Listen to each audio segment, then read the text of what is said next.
नाशिक जिल्ह्याला गेल्या 3 दिवसांपासून अवकाळी पावसानं झोडपलंय। ढगाळ वातावरण आणि अचानक हवेतला गारवा वाढल्यामुळे द्राक्ष डाळिंबाप्रमाणेच कांद्याच्या पिकालाही मोठा फटका बसलाय। याचाच आढावा घेतलाय आमचे प्रतिनिधी योगेश खरे यांनी। गेल्या 12 महिन्यामध्ये सलग 13 वेळेस पडलेला हा पाऊस आजही नाशिकमध्ये पडतो आहे। विविध ठिकाणी गेल्या 48 तासामध्ये पावसाचा तडाखा हा शेतकऱ्यांना बसलाय आणि त्यामुळेच मोठं नुकसान हे कांदा उत्पादक शेतकऱ्यांचं झालंय। आपण बघू शकतोय कांद्याच्या शेतामध्ये आपण आहोत। हे कांदा जो आहे हा पूर्णपणे या ठिकाणी कांद्याचं नुकसान झालेलं आहे। कांद्याच्या या शेतामध्ये पूर्णपणे पाणी साचल्यामुळे आणि 2-3 दिवसापासून सतत पाणी असल्यामुळे माती ओली असल्यामुळे कांदा हा सडू लागलेला आहे।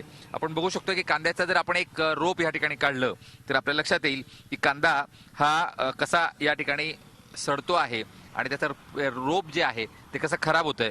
हा कांदा खरं म्हणजे लाल कांदा असं म्हटलं जातो।